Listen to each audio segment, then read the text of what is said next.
not sure if the music, Mr. President, is Davos style, but we have so great memories from your visits in Davos last year. I really enjoyed our dialogue there, and thank you so much for your speech today. As you can see, there is huge international interest in the Philippines, and we also know that Secretary Raimondo was visiting you last week with a big business delegation from the US. We are here today with the distinguished delegation, and also thank you to all our friends in the Philippines for making this happening. And this afternoon, I think you're receiving Secretary Blinken. So I think all this interest also shows that there is a lot of trust in your leadership, but also in the economic performance of the Philippines. We are expecting also very strong growth this year in the Philippines, but even more important, we do think that there is just a question of time before the Philippines is a $2 trillion economy and moves to the 18th largest economy in the world and then to the 12th. What do you think, Mr. President, are the most important measures to take in the coming year to make sure that you reach the goal of 2 trillion and that you become even a stronger economy globally? Well, in our view, and it has been, we have been consistent in that we feel that we really, at the very, very start of this, is that we have to go back to basics, but not basics as they were before the pandemic, the new basics for the post-pandemic world economy. And we are continuing to do that. When I speak of that, I mean in terms of the food supply and nutrition for our people, the shift from from fossil fuels to renewable fuels, considering that this is done in the context of hoping to increase our power supply and to decrease the costs of that power supply. And of course, after that, after just making more efficient the bureaucracy, digitalizing as much of the economy as we possibly can.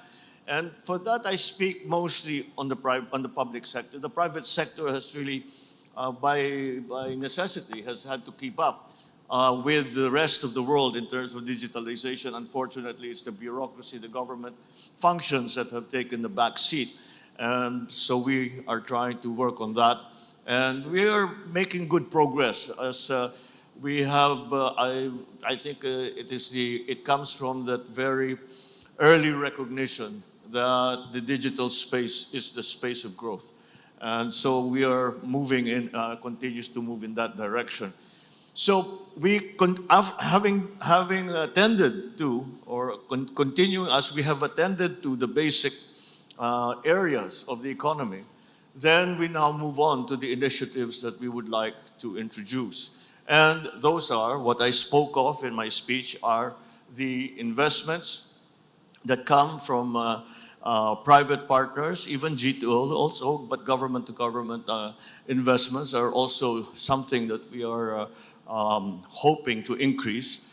And these investments also must be directed properly. They cannot be just investments that are just perhaps very profitable, but do not really help the economy grow. So growth is still the main aim. I think we grow, the idea is that we grow the economy out of the doldrums of the post-pandemic situation. And so that is absolutely needed, because the truth of the matter is the Philippines does not corner any market in any world market. And therefore, investments are going to be key. But these are, what we speak are, of course, a commitment in the capital investments of the new sectors, not in the smokestack industries so much, but really, again, in the digital space and in the new technologies and in the new industries that have arisen from that. I speak of green minerals, battery production, the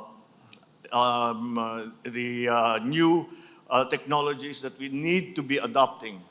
So part of that, and so to play a large part in that, we are also focusing a great deal on the reskilling and upskilling of our people. So whenever we speak of investments, I always ask the prospective investor if we have, in fact, a training program, if there is a transfer of technology, because this is going to be essential. And so far, I think that it serves the interests of both the private side and the public side that these continuous training and upskilling of our workers is conducted. Not only so that they are able to work in the areas that are important in the new economy, but also because we have a very significant part of our economy is dependent on our overseas workers. And for them to be able to compete properly in the international labor markets, those specialized skills that we are seeing are necessary must be made, they must have that skill set so as to be able to compete and to find good positions wherever it is that they see opportunities. It has been very successful. It has been so successful, in fact, that we are always worried about the talent that stays at home. And that's why it even brings more importance and more impetus to our continuing training and development, adoption of the new technologies that are available in the world. And this is just something that technology is moving so quickly. We hold very much hope for the new technologies to solve some of these problems, but the technology moves so quickly, so we have to move quickly with it. And that is these are the areas that we have decided to focus on to continue the growth trend of the Philippines and to make the economy stronger. Well, thank you so much, Mr. President, for sharing this vision. And this also just underlined that we are faced with a paradigm shift with new digital intelligent economy that we're faced with. And we do strongly believe that, as you underlined, right skilling and upskilling is critical. And the generative AI and the new technologies will be a major game changer and can increase productivity with 30% in the coming decade. But there are some concerns that these new technologies will just underpin that the winner takes it all. That's only the economies of size and the big companies that can succeed, at least on the hardware side. But there is also a big software side of this. So how do you think that the Philippines are ready for being part of this growth story? You already touched on it, but are you seeing this as a challenge and a threat, or more as an opportunity with the Philippines that are such a populous country with 110 million people and very skilled in English? Well, it's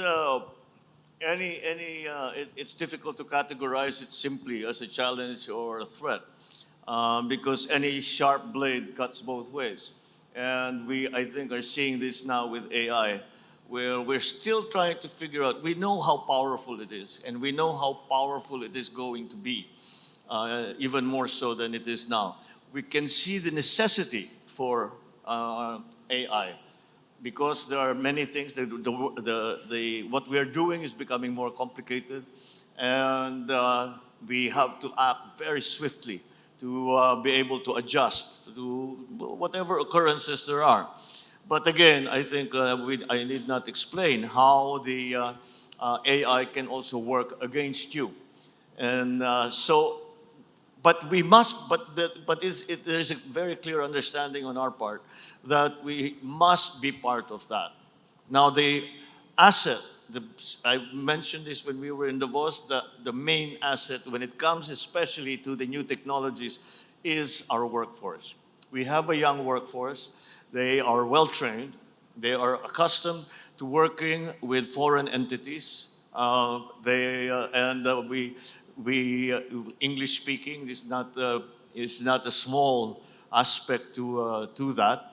And so it is a workforce that I think, considering especially that many of the countries surrounding us have a graying workforce, and we have begun to see the diminishing of the birth rates in some ASEAN countries. But as I always say, the Philippines is a good Catholic country, so we make sure our birth rates remain healthy.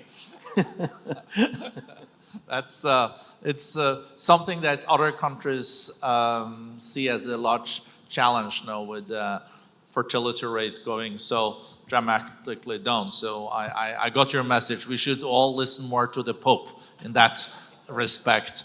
Mr. President, you're also kindly opened up for questions from some of the CEOs. But before doing so, I think we need to also address any elephants in the room. And of course, we already touched on the G2 competition between the US and China, almost half of the global economy. And we are seeing no growth in the global economy, but we are all worried that the geopolitical recession that we're faced with, the geopolitical tension, can influence negatively on growth. Your perspective on that, and of course, you also have a large neighbor in the north that you are handling. Any insight on your strategy to make sure that you can see a win-win situation there and not a lose-lose situation moving forward, but based on, of course, the interest of your country? Well, certainly, doing all of these things that we are talking about in the context of a very volatile geopolitical situation here in the region, in Central Europe, Central and Eastern Europe, with Ukraine and the Middle East. But when I say Middle East, that's where it began, but it has now spread to other parts of the world. That certainly presents an enormous challenge, and the realignment within the great powers for a small country like the Philippines is something that we have to be able to manage, at least for ourselves. We have little influence on what the great powers will do. We do, however, we are able, however, to deal with every power. One of the first expressions of foreign policy that I made was that we are a friend to all and an enemy to none. And the only way that I see we are able to do that is to separate politics and the economy. And we'll see what's good for the economy. And so long as it does not impact poorly upon the political life here in the Philippines, then I think it is an acceptable activity to enter into.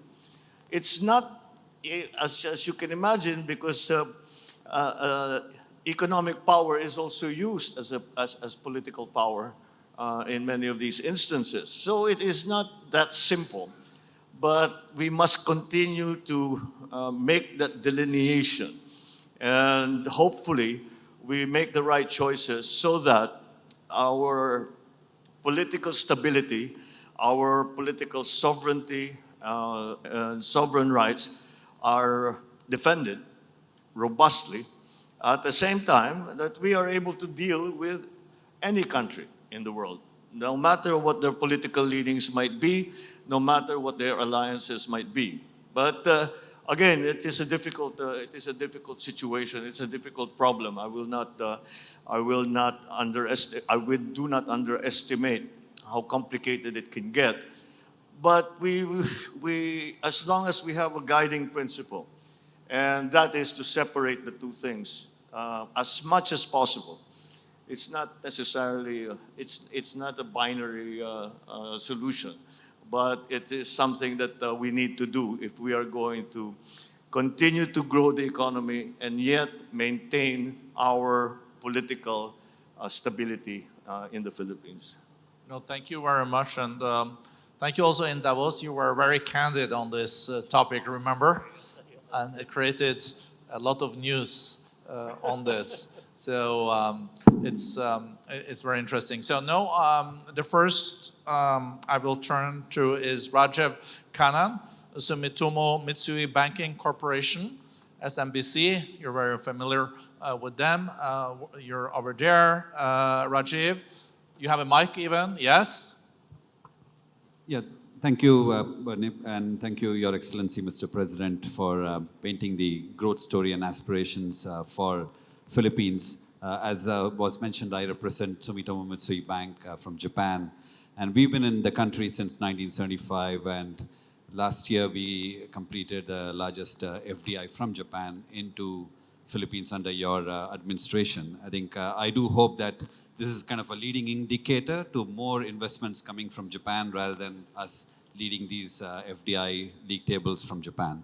I think in terms of the renewable sector and sustainable infrastructure sector, that's a key focus for our bank. We have been a global player in this space, and I think I commend your administration on the very positive steps taken, including the introduction of the green lanes, as you mentioned, the simplification of the DOE process, as well as the bidding processes which have been executed, and finally also allowing increased foreign ownerships in terms of the renewable sector.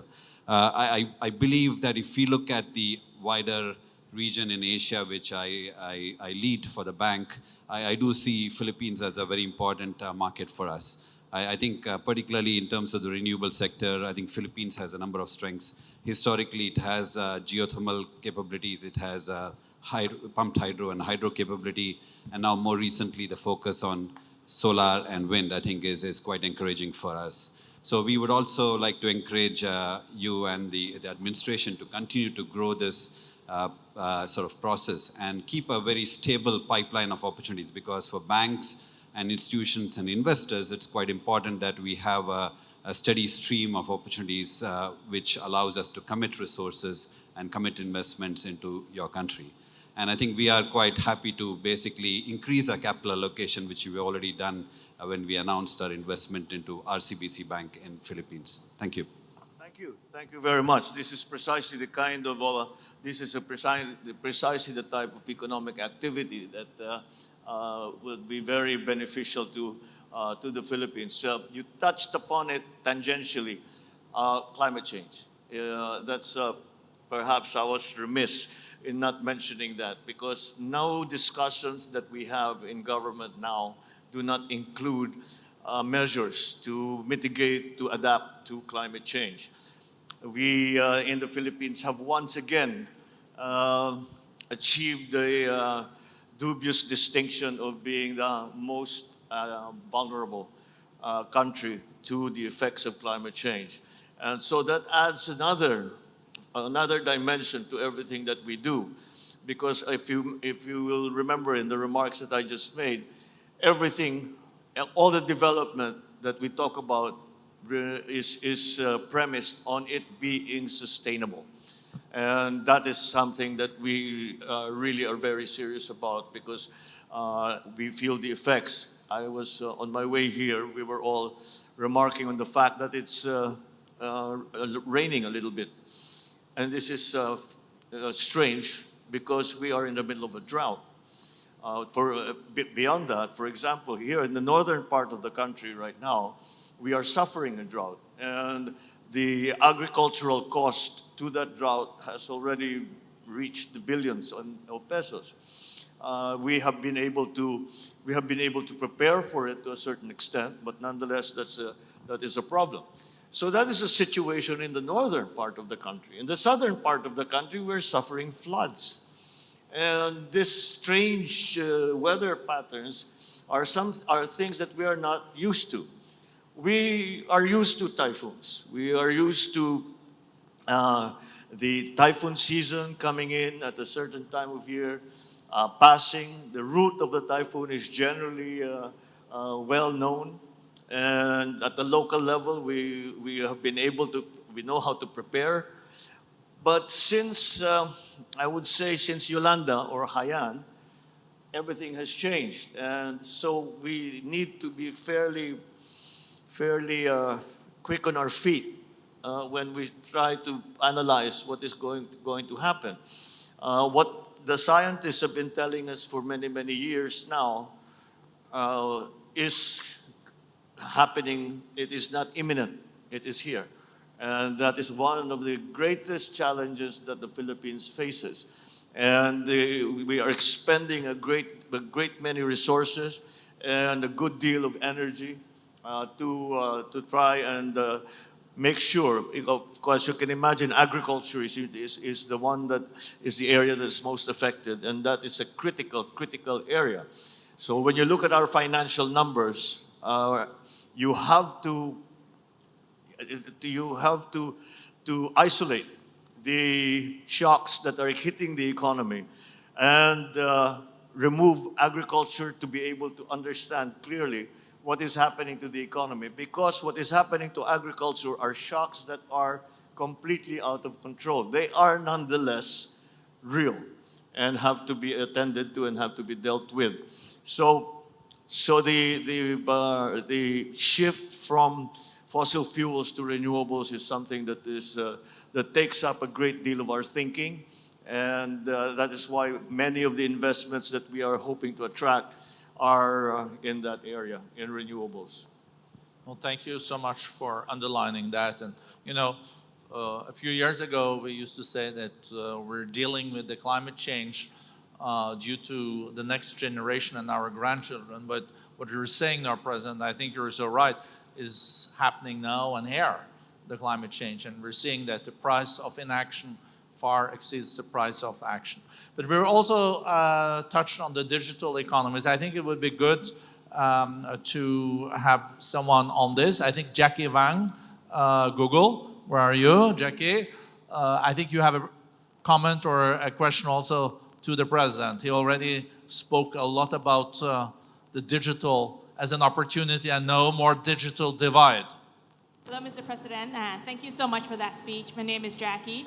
I'm the country manager for Google Philippines here. So you mentioned and you speak a lot of digitization. And from a Google perspective, when we look at our digital economy report, our report reflects a lot of what you mentioned about the growth potential and the amazing growth that we've seen in Philippines. In Philippines in 2023, the digital economy is as big as $23 billion in gross merchandising value, and that's a compound CAGR growth of 16%. You also mentioned the importance of digitization around upskilling and reskilling. My question for you is, what do you see is the biggest challenge when it comes to digitization, and how companies like Google, from the private sector, many of us in this room, how can we help in this digitization journey to help make a digital Philippines? Well, we are still at the level where we're worried about connectivity. And we're working very hard because being an island nation, that becomes a real factor, that becomes a real challenge. And to start with was with government. When we first came into office, we conducted a survey and on what are the consumers' habits when it comes to the use of the internet. And we got back a statistic which was really rather worrisome, and that was that 95% of an ordinary Filipino citizen's activities in terms of payment, for example, clearances and all that, 95% of their activity is over the internet. The last 5% was government. And that's why we still are falling behind. We are catching up though, because there have been several groups that have come in that have extended our fiber optic network and have been setting up data centers. And we are hoping we are slowly starting to design a cloud specifically for the Philippines, so that there is some security. Now, having said security, the cybersecurity problem has become quite pronounced, and this is maybe the darker side of the technology. We have many instances where there are scams and there is hacking. In terms of actual security, we also have fallen victim to a great many of these nefarious activities. And so, yes, so those are the areas that we worry about. If you want to know more, seated at your table is the Secretary of Information Technology and Communication. So I'm sure he will give you an earful as to the detailed situation here in the Philippines. Thank you, and we will hear more from the Secretary a little bit later, so we'll tap into him. You know that there is a lot of interest now also in investing in the Philippines. And when I looked at the numbers on FDIs compared to some other countries, the FDI being invested into the Philippines are still a bit lower than in some neighboring countries. And I was thinking, Prashant Kumar, you're with KKR, KKR being one of the largest then private equity companies in the world. What will it take, and maybe you have a separate question to the President too, but if you in 15 seconds can say what it will take to get even more FDIs into the Philippines, it would be good, and maybe a question to the President. Thank you, Borge. Mr. President, a privilege to be here with you. We have been investing in Philippines for the last several years, invested with many partners, in a company called Grow Sari, which is enabling sari stores with Lance, with Manny Pangilinan in Metro Pacific hospitals, in Maya, to your point about digitalization, creating a digital bank, and payments access for many underbanked consumers, as well as in infrastructure in Pinnacle Towers, Frontier, which is creating telecom towers around the country and in generations. So thank you for all of your leadership and your administration's leadership in enabling investors like us to come in and invest here. One of the points that I wanted to highlight is it'll be great for the country to really showcase success stories of investments in the country around the world. I think a lot of people would benefit from hearing more about the changes that you and your administration have made, which are really enabling investments across digitalization and infrastructure, specifically in climate, as going forward.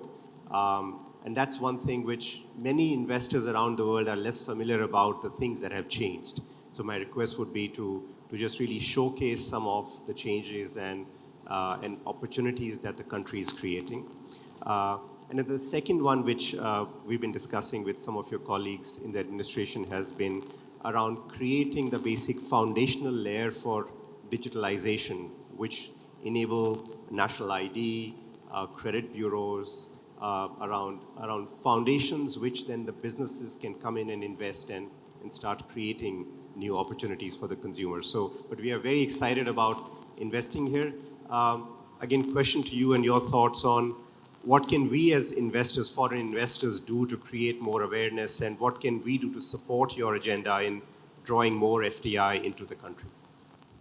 Thank you for that. And but I'm quite pleased that the areas that you mentioned are the areas that we are working very hard on.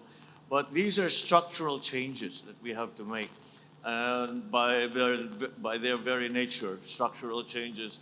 Although we can make them in as quickly as possible, the effects as they go through the processes of the economy, do take time.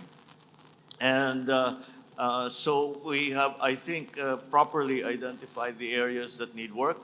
And some of those have already been, in terms of legislation, for example, some of those obsolete, shall we say, legislation has now been amended to be more open. We've really, that really has, there are two elements to what we have tried to do. Number one is the recognition of the private sector as a full partner in the development of the economy. And second is to open the economy and to bring more, the foreign investments in. But that not foreign investments just because they're foreign investments in the areas that we feel need more work. And that is why I'm pleased that the areas that you mentioned are things that we have been looking at and have started to make the necessary changes, necessary structural changes. People in Davos, we were talking about recovery. I speak of transformation. I no longer speak about recovery. We have to transform the economy, and we have to transform the way we do business. We have to transform the way we think in many ways. And that's what we are hoping to try and do. Again, my confidence really comes from the fact of the workforce that I have such great faith in. Because they have the record of the Philippine workforce here and abroad, especially abroad, has been rather good. And that's why I know that Filipinos can, in fact, do the job. And it's just a question of us, together with private sector partners, training them and getting those skill sets making those skill sets available to them, putting up programs to make them, to certify them in whatever specific skills are necessary. So, again, it is. I suppose maybe it's a bit of a selective process in terms of the FDI coming into the country, but any additional activity, of course, is welcome. But of course, we focus as well on specific areas. We talk about agriculture. We talk about mineral processing. We talk about battery production. We talk about renewables, the renewable shift. We talk about digitalization. These are the areas that we feel need focus. And I have to say that the potential investors or the present investors who would like to expand their operations and potential investors who have yet to come to the Philippines have actually responded in those particular areas. And so I think that we are headed down the right path. It's still nip and tuck a little bit as we go along, but I think overall I'm confident that we have made the right choices. Well, thank you very much, Mr. President. With your permission, maybe you can take one more, and then from a successful Filipino, because we're now heard from the international community, but we knew and know from the delegation you brought with you in Davos a year ago, there's so much also strong businesses here in the Philippines, and maybe it's hard to then make a choice, but I see Ramon Ang from San Miguel sitting over there. He is very eloquent, as you know. So I'm thinking, Ramon, the Philippines economy is growing fast, and I guess you're optimistic about the future. Any questions to the President? First of all, I would like to thank the President and Borge for this opportunity. I'd like to share with our guest today about the questions when I was in Davos 2 years ago. You know, in that conference, people are saying Philippines is not competitive because our power rates are so expensive and our fuel prices are so expensive in this country. But the truth is, Philippines, if you compare it apple to apple, actual cost of power and fuel is the lowest in Asia, except Philippine government imposed excise tax and VAT. And of course, plus all other countries around the region are subsidizing their fuel and power. But of course, that cannot last forever. Like our neighboring country, Malaysia, is subsidizing $20 billion a year. And Philippines, being a modern country, tama ba yan, sir? Modern. And market force. Philippines practice market force. So in this country, we don't subsidize and we impose taxes. So, and also I'd like to share with our guests here today, do you know that Philippines is one of the earliest to develop geothermal power? Our first geothermal power was built in 1977.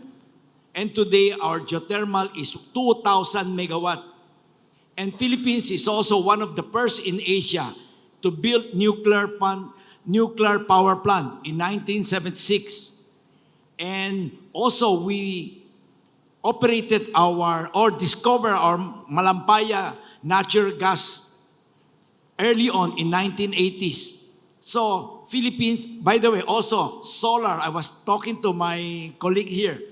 Solar was first built in the Philippines in 1980, way ahead of everybody in Asia.